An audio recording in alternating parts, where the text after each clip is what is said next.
आपने सुना एक हार्ट का पेशेंट है, सडनली ऑफ हो गया। कल उससे सारे लोग मिलके गए थे, अभी टेलीफोन में बात हुआ और 2 मिनट बाद पता चला गए। कैसे हो गया? क्या हो गया? हार्ट को कोई अटैक कर देगा क्या? 50 लाख लोग हर साल हार्ट अटैक से मारे जाते हैं इंडिया में। पर कैसे मारे जाते हैं? हार्ट अटैक है क्या चीज? हार्ट अटैक में पेन होती है, बैठे बैठे पेन होती है। अच्छा, एंजाइना में कब होता है? चलने से पेन होता है, रुकने से पेन ठीक हो जाती है। जब 70, 80, 90 ब्लॉकेज हो, 70, एक आदमी बोलता है मुझे दौड़ने में दिक्कत है, तो कितनी ब्लॉकेज बोलूं? More than 70। एक बोलता है मुझे चलने में दिक्कत है, तो कितनी ब्लॉकेज बोलूं? More than 80। एक बोलता है मुझे नहाने धोने में दर्द है, तो मोर देन 90। और एक बोलता है मुझे बैठे बैठे दर्द है, तो 100%। याद रखिएगा, हार्ट अटैक मतलब है ब्लॉकेज इज इक्वल टू 100%। अच्छा, हार्ट अटैक धीरे धीरे होता है, सडनली हो जाता है? सडनली हो जाता है, सडनली। अभी का अभी हो गया हार्ट अटैक, 5 मिनट पहले मिला, 5 मिनट बाद खत्म हो गया, हार्ट अटैक हो गई। कैसे हो जाता है आपको याद है? अब देखिए एक बार। अच्छा, एक आदमी हार्ट का पेशेंट है, उसकी कितनी ब्लॉकेज है? 80 ब्लॉकेज है। उसको हार्ट अटैक करना, 100 ब्लॉकेज ले जाना, कितने साल बाकी है अभी उसको? 10 साल बाकी है। पता चला 10 मिनट बाद हार्ट अटैक हो गया। एक आदमी तो हार्ट का पेशेंट ही नहीं है, उसकी ब्लॉकेज 60 है, 60% ब्लॉकेज है, वो हार्ट का पेशेंट भी नहीं है, वो तो दौड़ सकता है। अच्छा, उसको कितने साल लगेगा अभी हार्ट अटैक करने? 60 है, 100 जाना है, 40% बाकी है, 20 इयर्स बाकी है अभी। पता चला 20 मिनट्स बाद हार्ट अटैक हो गई। कैसे हो जाएगा हार्ट अटैक? आपको याद है एक पर्दा आपने बताया था हमने, ब्लॉकेज के ऊपर एक मेम्ब्रेन होता है, वो मेम्ब्रेन बर्स्ट कर जाता है। This is what a heart attack is. देखिए आपको समझ आता है कि नहीं? ये 20% ब्लॉकेज है, दिख रहा है मेम्ब्रेन ब्लॉकेज के ऊपर। ये 40% ब्लॉकेज है, मेम्ब्रेन यहाँ पे है अभी। ये 60%, 70% ब्लॉकेज है, मेम्ब्रेन अभी भी है। और मेम्ब्रेन स्ट्रेच कर रहा है कि नहीं कर रहा है? करते करते एक दिन क्या होगा? मेम्ब्रेन बर्स्ट कर जाएगा। Membrane will rupture, membrane will snap, membrane will burst. और जैसे ही मेम्ब्रेन बर्स्ट करेगा क्या होगा? यहाँ से केमिकल यहाँ आएगी, और यहाँ पे खून जा रहा है, इस खून में क्या होगा? ब्लड केमिकल मिलेगा, और केमिकल मिलते ही ब्लॉकेज हो जाएगी 100%। This is called heart attack. 100% blockage कितने देर में बना? 5 मिनट में। 0 से 80 आने लगा था 40 साल, और 80 से 100 आने में 5 मिनट्स, 2 मिनट्स। अब एक बात बताइए, हार्ट अटैक को रोकना कैसे है? आपका दिमाग क्या बोल सकता है? मैं आपको समझाता हूं, एक एग्जांपल सोच लीजिए। एक नोट का गड्डी है, नोट का गड्डी समझते हैं? नोट की गड्डी में रबर बैंड लगा है, मैं हर दिन उसमें नोट घुसाए जा रहा हूं, और जब रबर बैंड टाइट हो गई तो आपको मैंने पूछा क्या करूं कि रबर बैंड ना फट जाए, तो आप क्या जवाब देंगे हमको? नोट घुसाओ मत। आप ये पूछेंगे सर अभी तक रबर बैंड फट गया क्या? मैं बोला नहीं, अभी तक नहीं फटी है। आप बोलिए एक काम करना, कल से नोट घुसाना मत, देखना फटेगा नहीं। ये काम बात ठीक लग रहा है कि नहीं लग रहा है आपको? घुसाना बंद करो। और मैं एक स्टेप और आगे जाता हूं कि कुछ नोट निकाल लो कि रबर बैंड ढीला हो जाए, अब फटने का क्या चांस है? एकदम नहीं है। एंड यही बात मैं हार्ट के पेशेंट को समझाता हूं। मैं बोलता देखो अभी जहां तक चले गए चले गए, अब आप ब्लॉकेज को बढ़ाओगे तो एक ना एक दिन हार्ट अटैक होगा। कब होगा हम नहीं जानते, पर कभी ना कभी हो सकता है। आज 80 है, मालूम नहीं 90 में पर्दा फट जाए।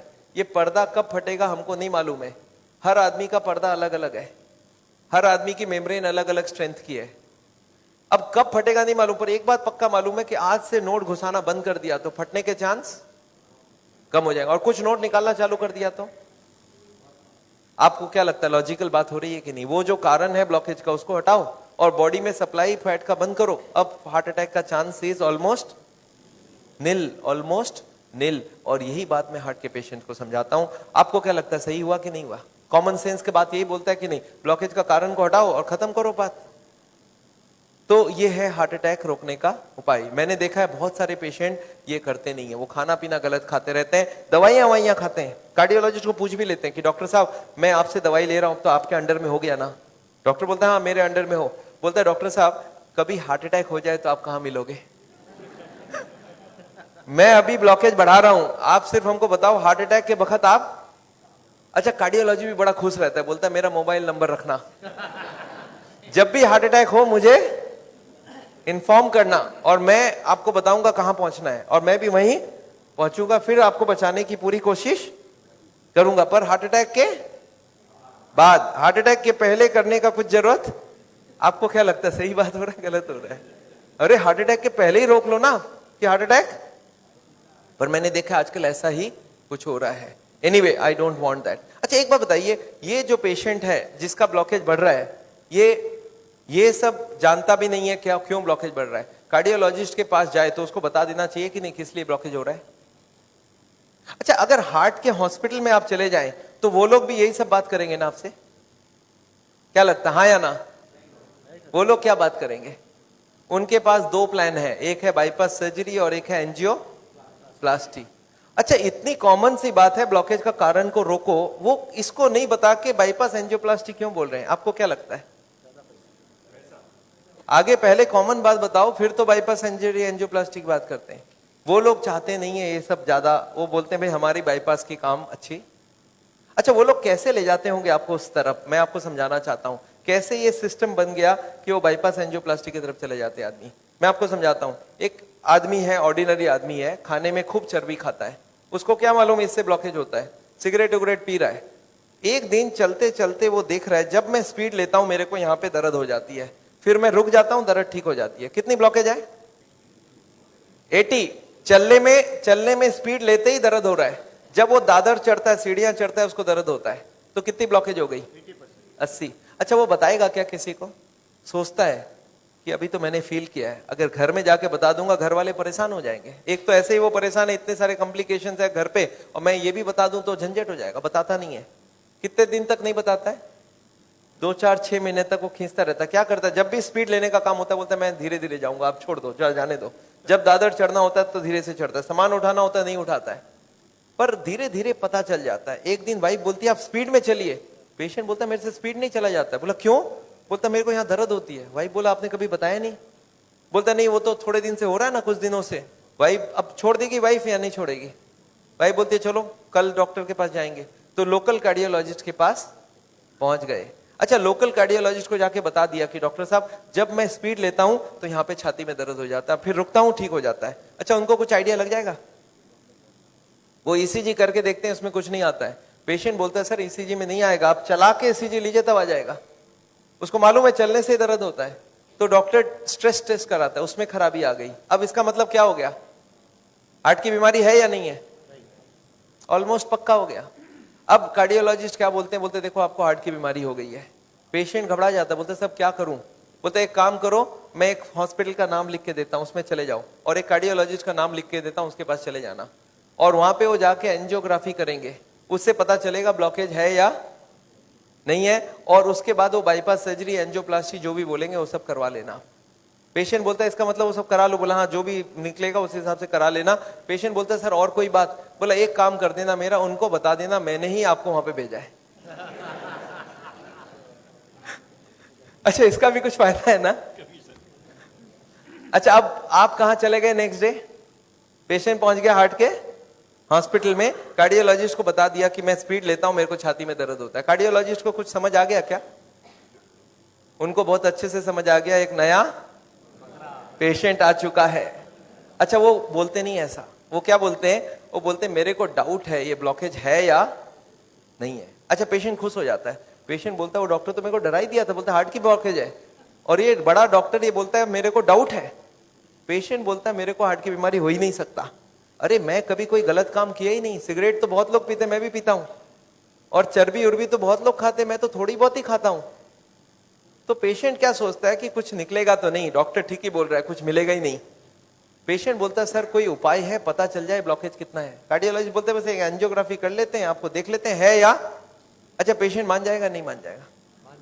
पेशेंट बोलता है सर कोई भी टेस्ट हो मैं तैयार हूं, आप बोलो क्या क्या कराना है। बोलते नहीं आपको एडमिट करके आपके अंदर एक तार घुसाएंगे और उसमें जान भी जाने की चांस है। अच्छा पेशेंट फिर भी नहीं चाहता है कुछ, तो बोलते बिना तार घुसाए कुछ कर लीजिए ना, आप पता करना है ना ब्लॉकेज, कर लीजिए आप। कार्डियोलॉजी बोलते नहीं एंजियोग्राफी बिना कुछ नहीं पता चलेगा। अच्छा एंजियोग्राफी हो जाएगा नहीं हो जाएगा? एंजियोग्राफी हो जाता है। पेशेंट बोलता है चलो एक बार करा लेते हैं, फिर घर जाके सोचेंगे ब्लॉकेज मिल तो जाए, देखे तो सही कितना है, फिर जाके घर में। अच्छा पेशेंट प्लान कर लेता है, क्या प्लान करता है कि मेरी 30-40 ब्लॉकेज तो हो सकती है, मैंने गलत काम किया है, बड़े दिनों से मेरे को कोई नहीं बोला था फैट नहीं खाना मैं खाया हूं, सिगरेट नहीं पीना मैंने पिया हूं, तो कुछ ब्लॉकेज मिलेगा। और प्लान क्या बनाता है कि घर जाके कल से सारा खाना पीना बदल दूंगा, वॉकिंग चालू कर दूंगा, एक्सरसाइज चालू कर दूंगा, एकदम प्लान करके एंजियोग्राफी में जाता है कि कल खाली रिपोर्ट लेके घर जाना है। अच्छा रिपोर्ट में कुछ, एंजियोग्राफी होने के बाद रिपोर्ट में कुछ मिलेगा या नहीं मिलेगा? रिपोर्ट में एंजियोग्राफी में कितनी ब्लॉकेज मिलेगी? 70, 80 एंड 90। अच्छा, जब 80 ब्लॉकेज मिल जाए, कार्डियोलॉजिस्ट सडनली बदल जाता है, वो बोलते हैं you are very lucky. Patient बोलता है लकी मतलब कुछ भी नहीं मिला आपको? बोला लकी इसलिए कि आप ठीक टाइम में यहां तक पहुंच गए, थोड़ा सा लेट आते तो कुछ भी हो सकता था। पेशेंट बोलता है इसका मतलब कुछ सीरियस बात है? बोला आप बचे कैसे, मेरे को समझ नहीं आ रहा है। यू आर वेरी लकी, अभी तक बच गए आप, अब आपका बचने का चांस बहुत कम है। पेशेंट बोलता है पर हुआ क्या है? बोलता है 80% ऑलरेडी फिनिश्ड, बस अब बस थोड़ा सा ही है, you are carrying an atom bomb. अच्छा, पेशेंट बोलता है सर एक काम कीजिए, आप रिपोर्ट मुझे दे दीजिए, मैं घर जाऊंगा। बोलते घर आप पहुंचेंगे कैसे? उसके पहले ही हार्ट अटैक हो जाएगी। अच्छा, आपको क्या लगता है, डॉक्टर को मालूम है कि हार्ट अटैक कल होगा, आज होगा? उसको तो ये भी नहीं मालूम 70 है, 80 है या 90 है। क्यों ऐसा बोला जा रहा है? To create a fear. और फियर से क्या होगा? फिर ऑपरेशन के लिए इमीडिएटली, बहुत सारे लोगों को इतना बोलने का जरूरत ही नहीं, हो तो इमीडिएट तैयारी हो जाता है। हार्ट का सुनते उसके मन में ऐसे ही डर रहता है, उसको ज्यादा डराने का। पर कभी कभी पेशेंट बोलता है सर एक बात बताइए, ब्लॉकेज तो कल भी था, ब्लॉकेज तो आज भी है, कल तक तो मैं सारा ही काम कर रहा था, ये पेन तो मेरे को बड़े दिनों से है, मैं अब तो पता चला हूं, तो आप एक काम करिए, मेरे को आप डिस्चार्ज कर दीजिए, मैं घर जाके फिर सोचूंगा। बोला नहीं, आप एक काम कीजिएगा, आप करवट भी लेंगे ना तो हमको पूछ लीजिएगा। पेशेंट बोलता है नहीं सर मैं तो घर जाऊंगा। बोला आप रुकिए, आपके घर वालों से मैं पूछता हूं। अच्छा, घर वाले बाहर कौन कौन वेट कर रहे होंगे? सारा खानदान वेट कर रहा होगा। वहां पे जाके क्या बोलना है कि patient is very critical, any moment he can die. आप बोलो मैं बचाने की कोशिश करूं और जाने दूं। अच्छा, आंसर क्या होगा? वाइफ क्या बोलेगी कि जिंदगी भर इन्होंने मेरे लिए किया, आज मेरे को चांस मिला, आज तो मैं ऑपरेशन। वाइफ बोलती है कोई चीज का भी कोई भी कंजूसी हमें नहीं करना है, इनको तो बचाना। अच्छा, बेटा मानेगा कि नहीं? एक बेटा बड़ा समझदार होता है, बोलता है डॉक्टर को, डॉक्टर साहब एक बार बताइए, मैंने सुना है कोलेस्ट्रॉल की वजह से ब्लॉकेज होता है, इनका कोलेस्ट्रॉल हाई है, तो क्या करूं कि कोलेस्ट्रॉल कम हो जाए? खाने पीने में क्या क्या चेंज लाना चाहिए? अच्छा, कार्डियोलॉजिस्ट मान जाएंगे इस बात में? वो बोलेंगे you are wasting my time, he is dying and you are talking all this rubbish. अच्छा, तब तक और जितने परिवार वाले बोले नहीं नहीं ऑपरेशन होना ही चाहिए। मेरे एक पेशेंट थे, बोले डॉक्टर साहब मेरे साथ पूरा ऐसे ही हुआ, मैं तो खाली एक बार टेस्ट कराने गया था और उसके बाद वो ऑपरेशन करके ही भेजे मेरे को वापस। मेरे एक और पेशेंट थे, बोले सर मैं फिर भी नहीं कराया, मैं निकल आया। मैं बोला आप निकले कैसे? बोला मैंने बोला मैं तो नहीं कराऊंगा, मुझे घर जाना है। वो बोले नहीं आप घर भी नहीं पहुंचेंगे। मैं बोला मैं लिख के देता हूं, मैं पहुंच जाऊंगा। फिर मैंने लिख के भी दे दिया, फिर भी वो जाने नहीं दिया। फिर मैंने लास्ट बोला, मैंने बोला देखो मैं करने तैयार हूं, पर प्रॉब्लम है मेरे पास पैसे नहीं है, आप फ्री का कोई ट्रीटमेंट हो तो करवा डालो। तब इन्होंने बोला कोई प्रॉब्लम नहीं है, आप घर चले जाओ। फिर मैं जब घर जाने लगा तब फिर से बुलाया उन्होंने, बोला अब आप एक बार बताओ ये इतने पैसे आप कितने दिन में इकट्ठा कर सकते हो? तब मैंने बोला देखिए मुझे प्रॉपर्टी बेच के आना होगा, 2 महीना लगेगा। फिर मुझे 2 महीना उन्होंने टाइम दे दिया, बोला अब कोई प्रॉब्लम नहीं है, 2 महीने बाद ही ऑपरेशन होगा। आपको समझ आ रहा है ऑपरेशन कब रुक सकता है? दिस इज, मैं ये नहीं बोलूंगा सारे जगह एग्जैक्टली यही हो रहा है, पर इसका ही कुछ छोटा मोटा रूप ये हॉस्पिटल का सिस्टम है। पर एक बात मैं जानता हूं, हॉस्पिटल को ये चॉइस देना चाहिए पेशेंट को, देखो the blockage is so much, these are the reasons. आप देखो क्या चाहते हो, आप अगर अपने आप को बदलोगे तो ऑपरेशन रुक सकती है, आप नहीं बदलना चाहते हो तो मैं ऑपरेशन कर दूं, उसके बाद जाके बदलने का कोशिश करो। But the hospitals don't give chance, उनको मालूम है ये एक मौका है, ऑपरेशन कर लेते हैं, बट उसके बाद भी उनको यही करना पड़ेगा, लाइफस्टाइल चेंज तो पेशेंट को फिर भी करना पड़ेगा। मैं जानता हूं हार्ट के पेशेंट्स को मैं 3 चीज देखते देखा हूं, एक तो दवाइयां हैं, एक बाईपास और एक एंजियोप्लास्टी। ये दवाइयां मैं आपको एक बार समझाना चाहता हूं दवाइयां क्या काम करती है, और another 10 minutes I will take. देखिए ये ट्यूब है जिसमें कोई ब्लॉकेज नहीं है, और ये 80-90% ब्लॉक है, दिख रहा है आपको? अब ये पेशेंट को चलने से दर्द होता है, एक दवाई ऐसी है जो दवाई देते ये दर्द कम हो सकती है। कौन सी दवाई है? सॉर्बिट्रेट, नाम सुना आपने? क्या करता होगा सॉर्बिट्रेट? देखिए क्या करता है Sorbitrate, this is what is the action of Sorbitrate. क्या हुआ? ट्यूब चौड़ी हो गई, ब्लॉकेज वहीं की वहीं रह गई, ट्यूब चौड़ी हो गई, ट्यूब थोड़ा फैल गया, फैलते क्या हो गया? ब्लड सप्लाई बढ़ गई। पेशेंट बोलता है मुझे अब कोई दिक्कत नहीं है, पर यह दवाई का असर रहेगा 8 घंटे बाद, तो 8-8 घंटे में एक सॉर्बिट्रेट देनी पड़ेगी। एक पेशेंट मेरे को बोला मैं सॉर्बिट्रेट नहीं लेता हूं, मैं मोनोट्रेट लेता हूं। मैं बोला वो भी सॉर्बिट्रेट का ही भाई है, तो ये जितने भी सॉर्बिट्रेट है उनका नाम मैं आपको दिखा सकता हूँ। These are all kinds of sorbitrate and all, ये सब दवाई हम लोग दे देते हैं। सॉर्बिट्रेट, इस्मो, आइसोडिल, मोनोट्रेट, नाइट्रोफिक्स, एंजिसेड, इमडूर, वेंजिकॉर, वेसोट्रेट, मोनोट्रेट, सॉर्बिट्रेट, मोनोसॉर्बिट्रेट, नाइट्रोकंटीन, वेसोप्रीन, मोनोस्प्रीन, इस तरह की दवाइयां हम हार्ट के पेशेंट्स को दे देते हैं। एनीवे, दवाइयां बहुत सारे तरह के मिलती है। एक होता है हार्ट की ऑक्सीजन की जरूरत को कम कर देता है, इसको बोलते हैं beta blocker, calcium channel blocker, फिर एस इनहिबिटर, ऐसे करके बहुत सारी गोलियां हम लोग हार्ट के पेशेंट्स को दे सकते हैं। I am not going to go into that detail. कुछ ब्लड पतला करने का दवाई भी देते हैं, आपने देखा नाम, Ecosprin, Colsprin, ASA, Delisprin, Disprin, clopidogrel, Clopilet, Clopivas, Ceruvin, Clavix, Clotrel, Plagril, Stromex, Deplatt, इस तरह की गोलियां हम लोग देते हैं ब्लड को पतला करने के लिए। पर ये गोलियां देने से भी पेशेंट ठीक नहीं होता है, तो इसके लिए मैं चाहता हूं वो लाइफस्टाइल चेंज करें, अपनी ब्लॉकेज को कम करें कि उनको देने की जरूरत पड़े ही नहीं। अच्छा, ये गोलियां इतनी खाए कि इसके साइड इफेक्ट्स होती है क्या? अगर साइड इफेक्ट होती है कॉन्स्टिपेशन, तो कॉन्स्टिपेशन की और गोली दूंगा, और एसिडिटी हो जाए तो एसिडिटी की गोली दूंगा, और नींद ना आए तो नींद की गोली दूंगा। अच्छा बताइए, बीमारी ठीक हो रहा है कि नहीं हो रहा है? आई एम नॉट कीन, मैं जानता हूं दवाई आज जरूरत है, पर कल दवाई की जरूरत ना हो उसका बंदोबस्त करना बहुत जरूरी है। इसके बाद चलते हैं, ये एंजियोग्राफी क्या चीज है। हॉस्पिटल में जाते हैं, एंजियोग्राफी करते हैं, और ये एंजियोग्राफी मुझे पसंद क्यों नहीं है मैं आपको बताना चाहता हूं। This is what is the problem with angiography. एक तार आपकी पूरे बॉडी को स्क्रैच करके हार्ट तक लेके जाना है। ये तार यहां से जो घुसेगी, 1 meter wire is inserted into the body till it reaches the heart. It is a blind procedure. Blind मतलब क्या? आप घुसा दो, ये अंदर जाती जाएगी, और अगर अटक गई तो वापस खींच के फिर से ट्राई करना होगा।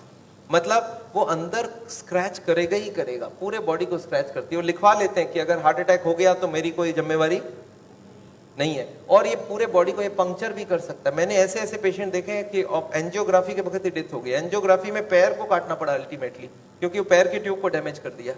तो एंजियोग्राफी मैं नहीं चाहता हूं। और उसके बाद क्या होगा? इनएक्यूरेसी अबाउट द रिपोर्ट, और उसके बाद pressure from the cardiac doctors for the next operation. Patient को लगता है मेरे को इमरजेंसी हो गया, बट इमरजेंसी प्रिसिपिटेट कराया जा सकता है।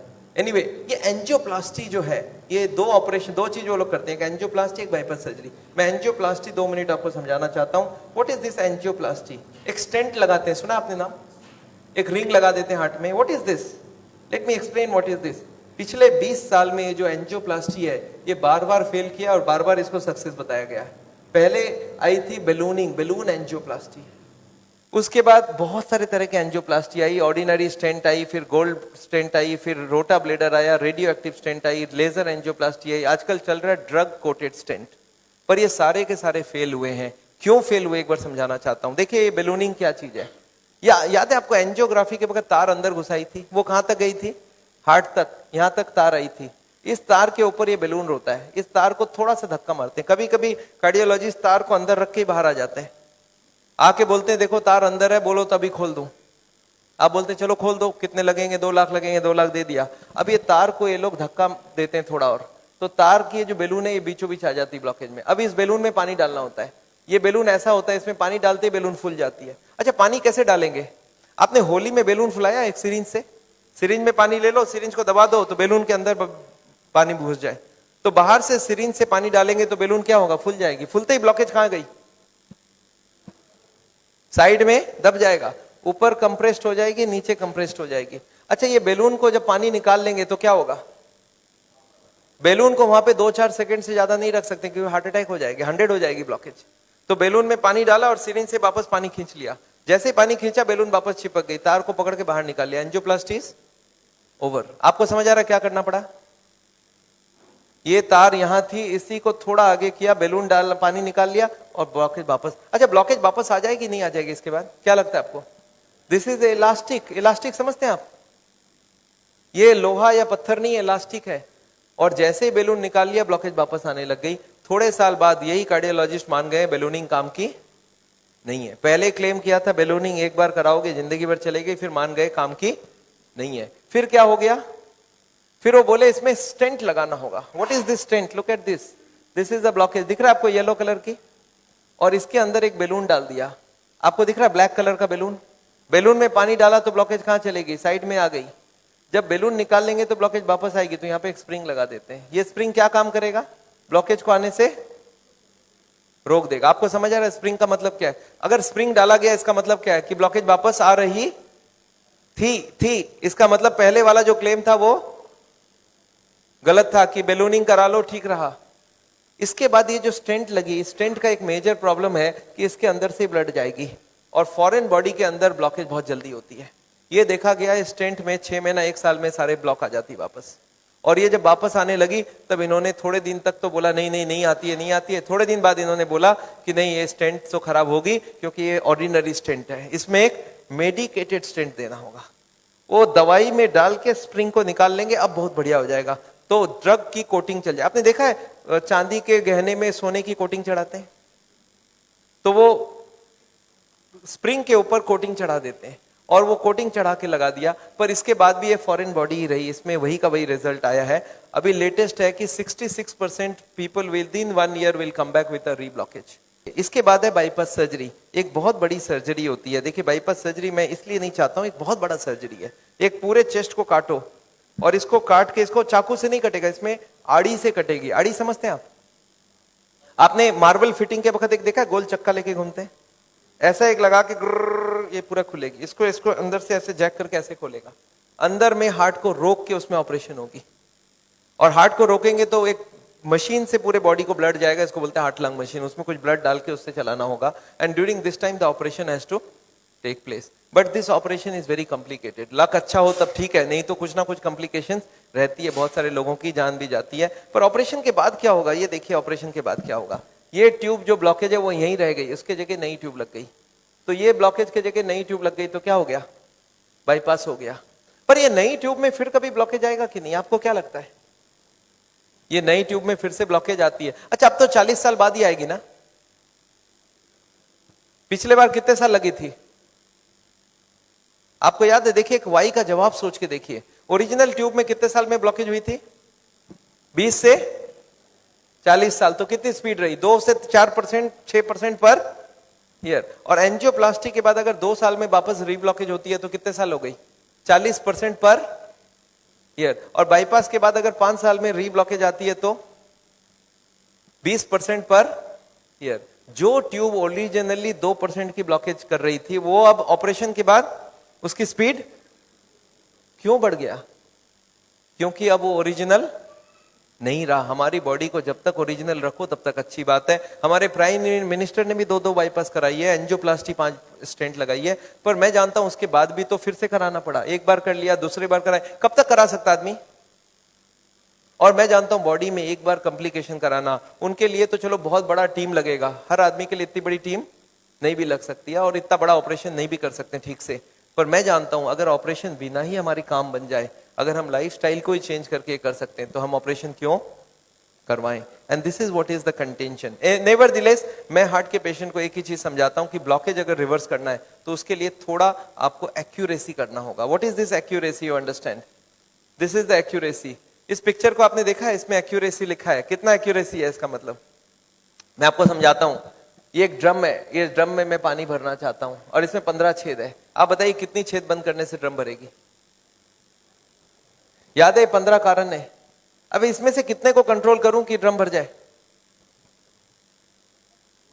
सारे को करना होगा। अच्छा मैं हार्ट के पेशेंट्स को क्या देखता हूं, उनको कुछ मालूम भी नहीं है इसके बारे में। वो क्या बोलते हैं, मेरा कोलेस्ट्रॉल कंट्रोल है, ट्राइग्लिसराइड ज्यादा है, शुगर कंट्रोल है, बीपी ज्यादा है। मैं बोला ऐसे नहीं चलेगा, सारे होल बंद चाहिए मुझे।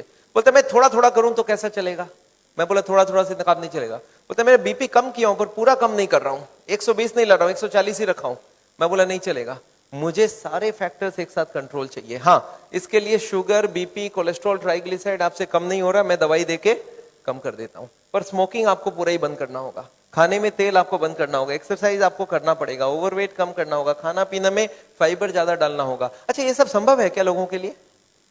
यस, क्या प्रॉब्लम है? ये तो सिंपल सी बात है, इसको क्यों नहीं कर सकते? क्यों नहीं सिगरेट बंद कर सकते? क्यों नहीं मीट बंद कर सकते? क्यों नहीं तेल घी छोड़ के आप अलग तरीके से खाना बना सकते हैं? तो all these if you do there is no problem.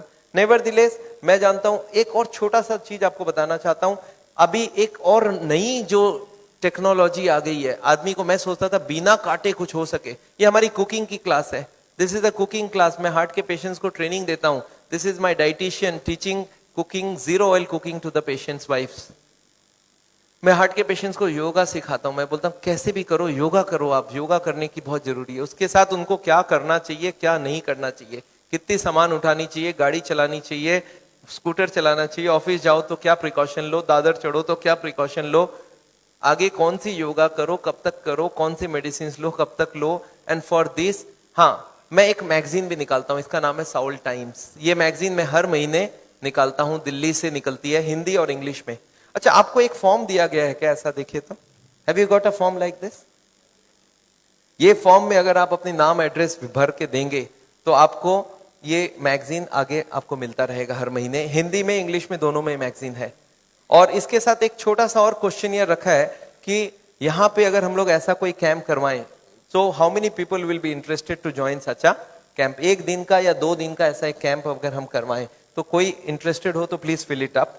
मेरे को लोग बोलते हैं डॉक्टर साहब इतनी सारी बातें अगर कैसे याद रखूंगा, मैंने बहुत मोटी मोटी किताब लिखी है। आदमी बोलता है सर छोटा सा कुछ दीजिए ना कॉपी, तो मैंने एक ऐसी किताब बनाई है जिसका नाम है पॉकेट गाइड। एक 30 रुपीज की किताब है, कोई 2 घंटा बैठ के पढ़ ले तो जितनी बातें मैंने बताई है सब इसमें लिख के रखा है। So this book I have brought over here. मेरे ख्याल से बाकी बुक्स तो मैं नहीं ला सकता हूं क्योंकि hundreds of books are there, तो मैं ये बुक लाया हूं। कोई को लगता है कि मैं पढ़ना चाहता हूं और कोई को पढ़ाना चाहता हूं, हार्ट के पेशेंट को जरूर पढ़ाइए। 30 रुपीज की गिफ्ट होती है, you can give it to anybody and they will learn things from the book. तो ये बहुत जरूरी है। मैं जानता हूं, मैं ये मैगजीन पिछले 10 साल से रन करता हूं and it is gone all over the world.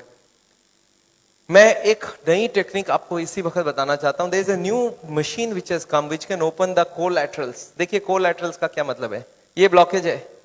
Bypass surgery में क्या करते हैं, एक नई ट्यूब लगा देते हैं। इसमें क्या करते हैं, जो हार्ट की ये ब्रांच है और ये ब्रांच है, इनको जोड़ देते हैं आपस में। And there are so many small tubes, जो इसको जुड़ जाए तो ब्लड यहाँ से आने लगे।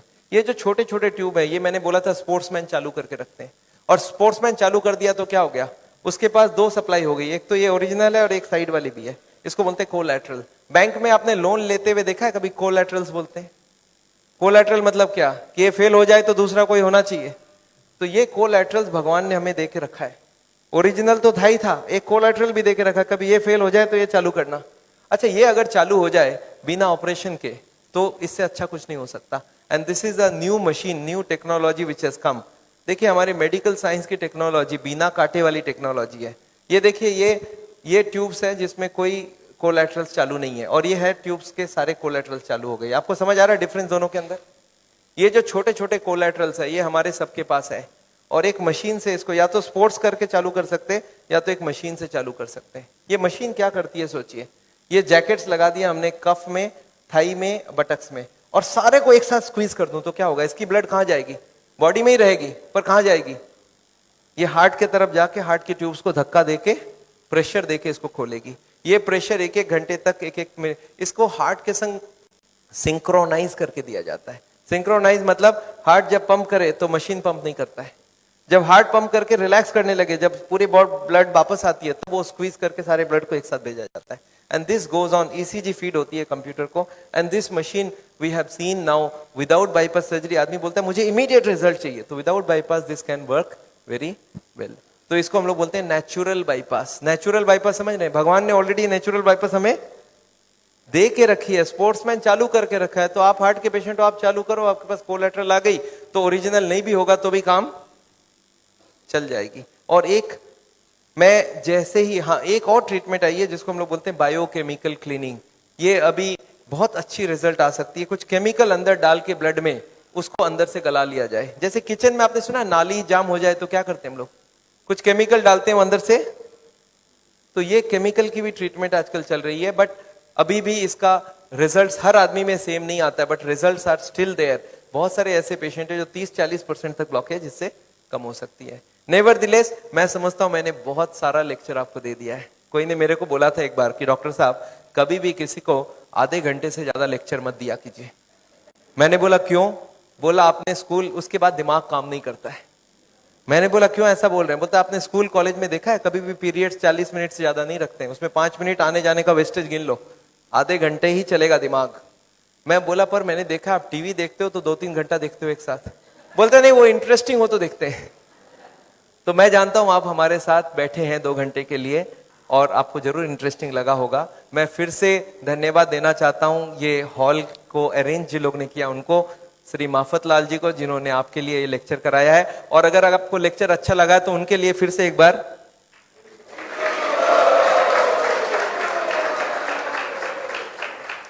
I just wanted to formally thank Dr. Chajjar for a wonderful, not only a wonderful talk, but highly personal and very interactive, and particularly the stamina and energy that is shown at the end of the day.